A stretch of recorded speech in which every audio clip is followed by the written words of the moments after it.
Good morning. Well, tomorrow's a special day for us as far as a ministry staff and a church staff as a whole. John Scott Davis will be, it'll be his first day tomorrow on the staff officially as our new worship minister. John Scott is going to be coming to us from Dallas, where he has served the Preston Crest Church of Christ for well over 2 decades as a worship minister, has rich experience. He's a great guy. We're super excited about working with him. And he's going to hit the ground running. He'll actually be leading worship next Sunday. So I want to encourage all of us to be especially welcoming to John Scott, and that's what he goes by. He goes by John Scott. You can call me John Gregory if you want to, but John goes by John Scott and his wife, Paula, so you'll look forward to getting acquainted with them. One of the things that stands out to me as I think about my early years in ministry, I was doing campus ministry at Midwestern State University in Wichita Falls, and so I was the free fill-in preacher for every church in about an 80-mile radius of Wichita Falls. All these small towns, I was the free, cheap fill-in. One particular church where I filled in on a pretty regular basis had an elderly lady named Granny Green, a lady in her 90s. And I was just young enough and dumb enough to think when I would finish a sermon, that's pretty good. I was seriously lacking in humility, by the way. And that was pretty good.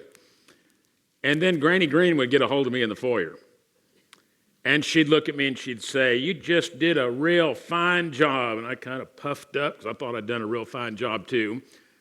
And then she would follow that by saying, "Now you are much too young to preach a sermon, but that was a really fine little talk." Boy, I was young and a little bit irritated and feeling pretty humbled. And I'd drive home kind of grumbling Granny Green under my breath. I have now come full circle in terms of the experience of humility. Last Sunday, one of our dear members came up to me and looked at me and he said, "I really like you a lot better now." And I said, "Why is that?" "Because you're old and gray like I am."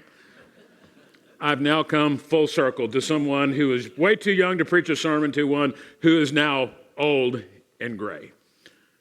We're going to spend some time in Luke chapter 14 today, but last week I want to do a little quick review. We looked at this passage in Luke chapter 13, verse 24. Jesus says, "Make every effort to enter through the narrow door, because many, I tell you, will try to enter and will not be able to." So we talked about what does it mean, this narrow door, this narrow way, as Matthew describes it in his gospel in Matthew chapter 7. One of the questions I posed is, where are you headed? In terms of your life in general, where is life taking you at the present time? And if you continue in the general direction that you're going today, where will you ultimately end up? Where are you headed, and where is life itself taking you? We're going to spend some time today in Luke chapter 14, as I mentioned. A question I want to pose as a follow-up to the idea of the narrow door or the narrow way is, are you majoring in the minors and minoring in the majors? That's a really important question as we think about life direction. As we think in terms of where we are going at the present time or in the future, for that matter, are you majoring in the minors and minoring in the majors? What is major in life? What is of utmost importance, and what is the things that really don't matter, but perhaps we get so caught up in things that are relatively minor or really don't matter that much? In Romans chapter 12, verse 2, this observation is made after Paul in the previous verse encourages us to present our very bodies as living sacrifices, holy and pleasing to him. And he follows that thought in the second verse by saying, "Do not conform to the pattern of this world, but be transformed by the renewing of your mind. Then you'll be able to test and approve what God's will is, his good, pleasing, and perfect will."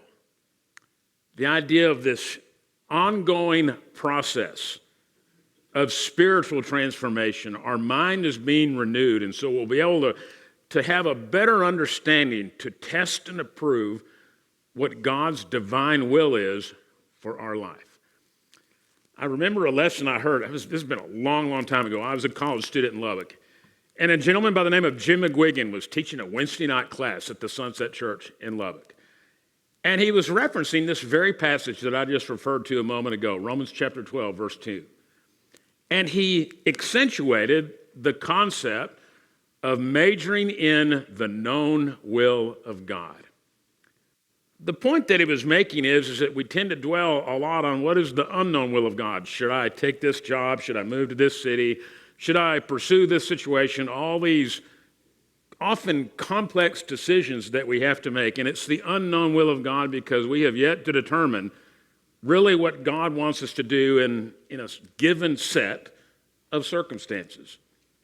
So as he reflected on verse 2 of Romans chapter 12, he said the importance is, as you seek the unknown will of God, is to major in the known will of God, to be transformed by the renewing of your mind. And I would say to choose to major in the majors and minor in the minors and not the opposite. Majoring in the known will of God leads directly to the narrow way that Jesus references in Luke chapter 13, verse 24, the passage that we spent some time in last week.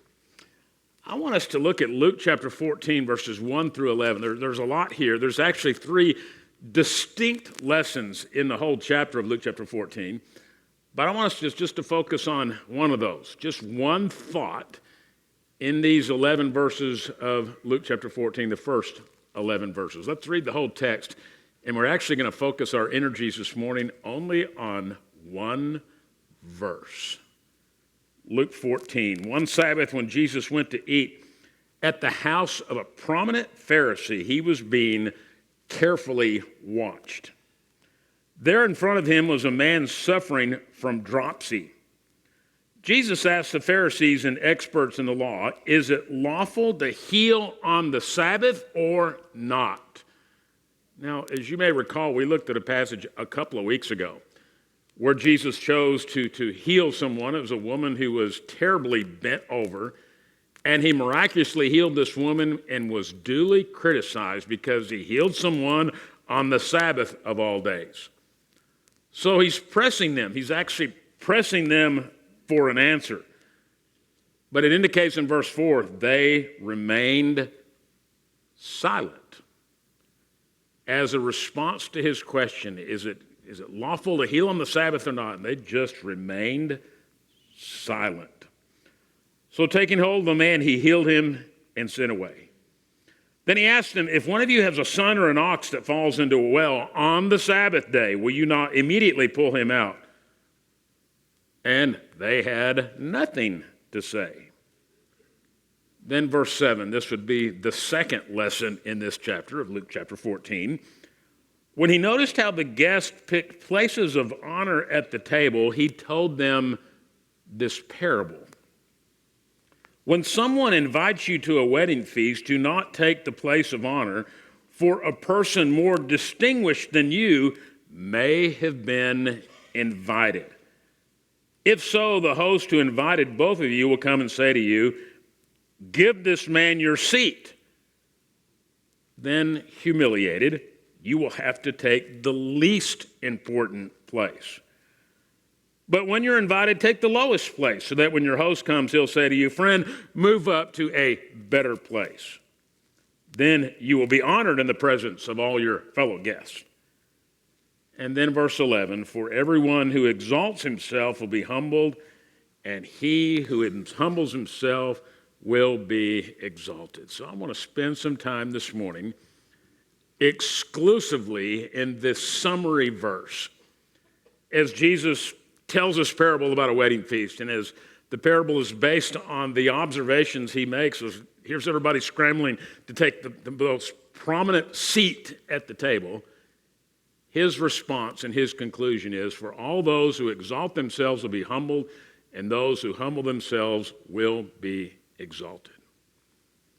Now, if we were all gathered after church, we're going to go have lunch together. We're going to have a nice meal. We're going to chat it up. And if during the course of the conversation we said, what's what's really central in terms of our faith, in terms of the practice of Christianity? What's really central? Or to use the term I used a moment ago, what should we be majoring in?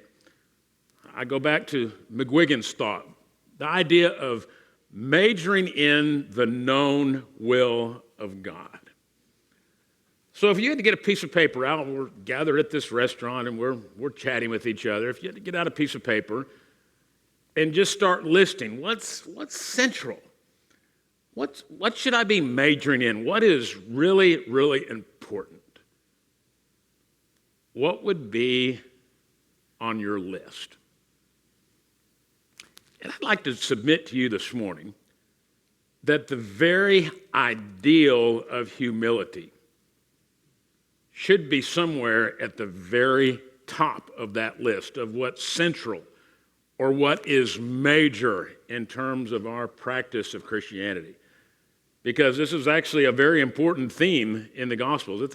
It's a repetitive message from Jesus in some shape or form. The idea of practicing humility and choosing not to exalt ourselves, but instead consciously choosing to be humble. There's another parable. I'm getting a little bit ahead of myself because we're actually going to spend some time with that parable in a few weeks on a Sunday morning, but I want to go on and read it this morning. It's the parable of the Pharisee and the tax collector, and it perfectly illustrates this central theme in the Gospels of choosing humility over being arrogant or self-righteous. So Luke 18, 9 through 14. To some who were confident of their own righteousness and looked down on everybody else, Jesus told this parable. Two men went up to the temple to pray. One a Pharisee, the other a tax collector. The Pharisee stood up and prayed about himself. God, I thank you, I'm not like other men, robbers, evildoers, adulterers, or even like this tax collector. I fast twice a week and I give a tenth of all I get. But the tax collector stood at a distance. He would not even look up to heaven, but beat his breast and said, God, have mercy on me, a sinner. I tell you that this man, rather than the other, went home justified before God. For everyone who exalts himself will be humbled, and he who humbles himself will be exalted. It is a repeated theme in the Gospels. In Matthew chapter 23, and actually Matthew 23, if you read the whole chapter, it's a lengthy denunciation of the Pharisees and other religious leaders. And during the course of that denunciation of Jesus, it's really what I would characterize as a scathing rebuke of their conduct and their attitude. He says, the greatest among you will be your servant, for those who exalt themselves will be humbled, and those who humble themselves will be exalted. Familiar phrase, but think about context. In verse 5, he says, everything they do, referring to the religious leaders, everything they do is for people to see. And so it's in that context of this denunciation or this scathing rebuke that he makes an additional reference to the importance of humility. Let's just imagine, once again, we've done this on several occasions during the course of our study in the Gospel of Luke. Let's imagine we're there. And we're participating in an ancient meal. At an ancient meal, the table was usually in the shape of a U, where the host sat at the base, and the seats of honor were located closest to the host. Often, the honored guest arrived the latest. So if you took that position close to the host, the more prominent place at the table, and then the honored guest arrived just a little bit late, I recall my mother using the phrase fashionably late. So if the honored guests are fashionably late, then they're going to ask you to move, and you're going to be really embarrassed. So one author says, in a highly stratified society where places at the table carried great social weight, to misjudge one's status relative to the other guest was a serious matter.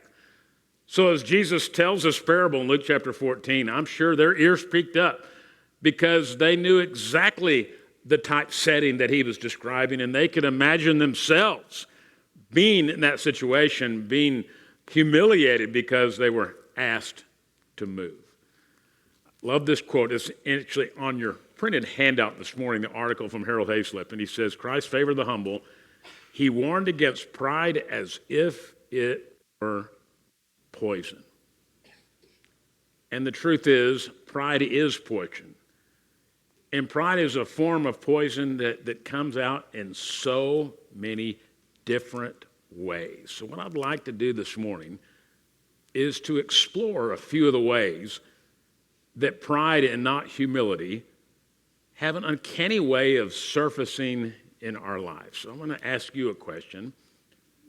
If you were to be really honest, if you are willing to do some serious self-examination in your life, where does pride surface? If you were to answer that as honestly as possible, in your life, where does pride surface? I'm going to give us a few possibilities this morning.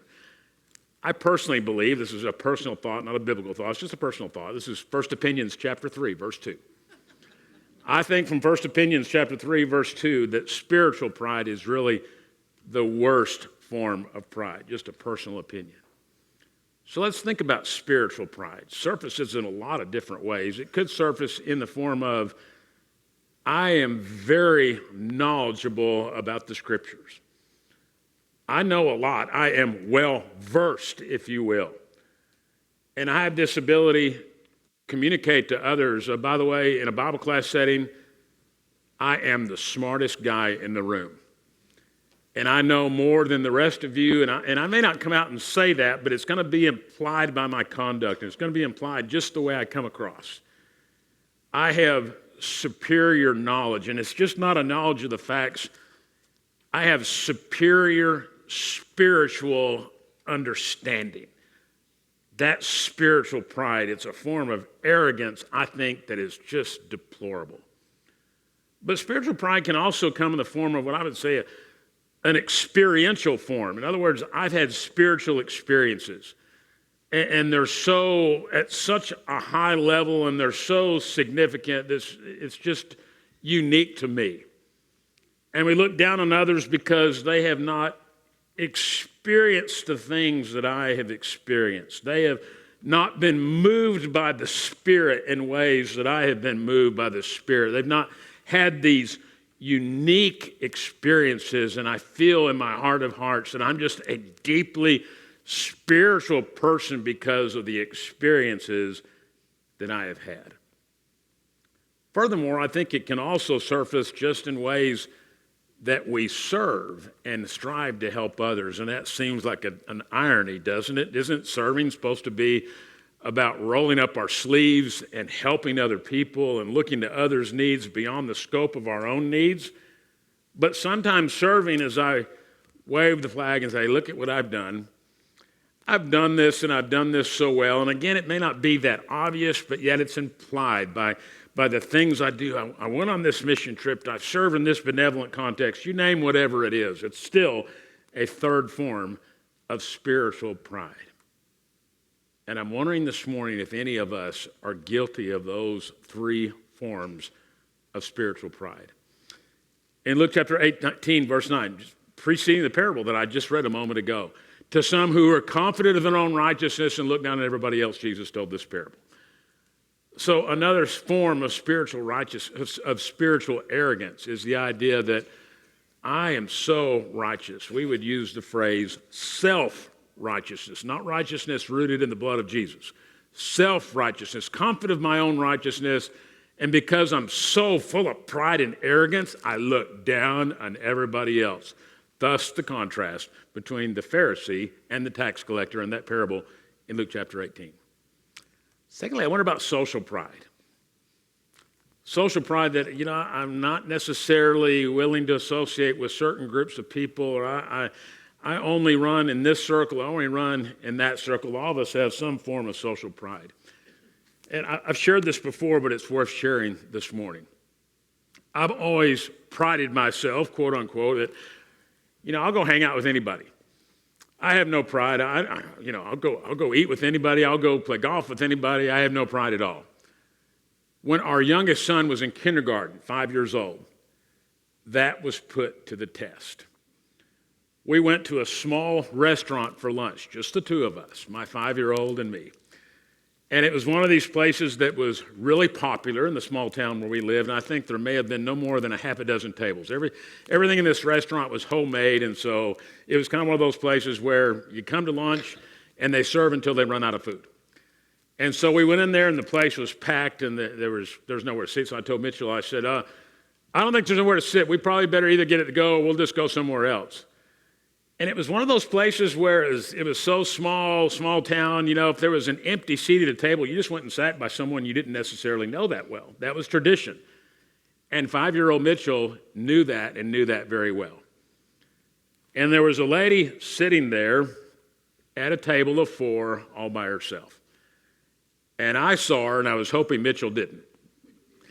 I saw her, and I knew her to be the lady that drove around town, and she had so much trash in her car that she could barely see out the windshield. She was known in town as the trash lady, and probably had some mental things going on, and, I'm not sure. I got my 5-year-old with me. I'm not sure that was the excuse I was using anyhow. I'm not sure I want him to be sitting with her. And Mitchell said, look, there's a seat right there. And then he proceeded to go plop himself down right next to her. So I was stuck, and we sat down, and we had lunch with this lady, and we had the most interesting conversation. And I found her to be intelligent and articulate and very pleasant to be with. And I left having been thoroughly humbled because of my own foolish social pride. And I was also reminded of the importance of becoming like a child, as Jesus encourages us to do, because in a way, my 5-year-old taught me a very important lesson about social pride in that little restaurant that day. And so now when I go eat, I'll go eat with anybody, literally. I learned my lesson. I'm not going to do that again.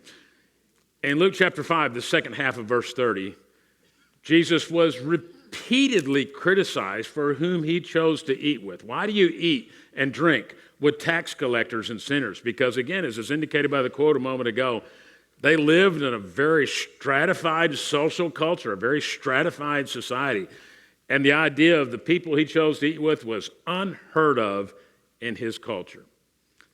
Then there's what I'm going to call positional pride. I'm in this position, so therefore I feel like I'm elevated. I am the president of this organization. I am the grand poobah of this organization, whatever you want to call it. It's positional pride. And we're just a little too impressed with ourselves based on our positional pride. So think about who you are and where you find yourself. In Matthew chapter 23, we referenced that a moment ago, this denunciation against the Pharisees says, they love to be greeted with respect in the marketplaces and to be called rabbi by others. But you are not to be called rabbi, for you have one teacher, and you're all brothers. We are all on the same playing field, regardless of our position. I think it'd be a great exercise this morning to pause and think about someone you know who has been in some kind of important position in society, someone who's a really significant leader. And you've looked at that person with tremendous respect because they demonstrated a humble spirit and not a spirit of positional pride. Then there's what I'm going to call age and experience pride. And I think this can go both ways. So it's tempting for those of us who are old and gray to look at others who are perhaps a generation or two behind us and think, I have years of experience in doing fill in the blank. I got my education a long time ago, and so I have age, I have experience, and as a consequence, we look down on those who are lacking in age and experience. And we speak and we act in prideful ways. I don't think there could be a worse mistake And if we want to encourage and prompt intergenerational friendship, this is the worst way to destroy such endeavors. So my attitude should be, yeah, I'm old, and yes, I have years of experience, but what does that mean? That means that I turn around and listen to those who are younger and listen to those who have less experience than I do, because I can probably learn something from them if I choose to listen and listen really carefully. It's certainly very appropriate to share our experiences. Well, this is where I have been, and these are the mistakes that I made, and these are the things I think I did right. I think to share such things in a humble spirit is very constructive and helpful, but we've got to choose to be constructive and helpful. And I think the opposite is true too. I think to be young and inexperienced, we can think of ourselves more highly than we should. And we haven't reached the point of being able to speak into situations. So it can work both ways, but I personally identify with age and experience pride. I don't want to be that person, well, I've done this forever, I have all the answers, and if you'll just listen to me, you'll do it right. I think it's highly inappropriate. So I ask us again, do you really want to major in the known will of God? To present your body as a living sacrifice, holy and pleasing to God, which is your spiritual act of worship. And not be conformed any longer to the pattern of this world, but be transformed by the renewing of your mind, so that you'll be able to test and approve what God's will is, His good, pleasing, and perfect will. Do you really want to major in the known will of God? I just don't think we could have a lesson on humility and not read Philippians chapter 2. I'm just going to focus exclusively on the first 5 verses of Philippians 2. I want to encourage you to hear it or to read it or both in a real reflective manner. How does this passage speak to your very heart this morning? And as you think about the different forms of pride, whether it be positional pride or age and experience pride or spiritual pride, how does this passage speak to you this morning? So he says, therefore, if you have any encouragement from being united with Christ, if any comfort from his love, if any common sharing in the Spirit, if any tenderness and compassion, then make my joy complete by being like-minded, having the same love,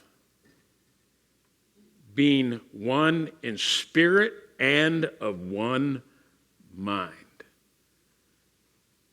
Do nothing out of selfish ambition or vain conceit. Rather, in humility, value others above yourselves. Not looking to your own interests, but each of you to the interests of others. In your relationships with one another, have the same mindset as Christ Jesus. To do nothing out of selfish ambition or vain conceit, but in humility, we make the conscious choice to value others above ourselves, regardless of where we feel we are spiritually in terms of spiritual maturity, regardless of how much experience we perceive we have, and regardless of whatever position that God has chosen to place us in. We consciously choose, in a spirit of humility, to value others above ourselves. Kirk's going to come up and lead us in an invitation song. We'll gladly receive you down front, as we have traditionally done for a number of years. But additionally, we have a prayer room over here at the back of this room to my right, kind of in the corner over here. Our couple of our shepherds will greet you there, and they're, of course, prepared to pray with you and just to have some meaningful interchange with, that would be helpful to you. But I want to offer a special invitation this morning, an invitation to respond to that very passage in Philippians chapter 2. Do nothing out of selfish ambition or vain conceit, but in humility consider others better than yourselves. Each of you should look not only to your own interests, but also to the interests of others. Your attitude should be the same as that of Christ Jesus. Where is your heart today? Is your heart in a place of genuine humility as you strive to emulate Jesus? Or are you struggling with some form of pride? Where are you today? Let's stand and sing our invitation song this morning.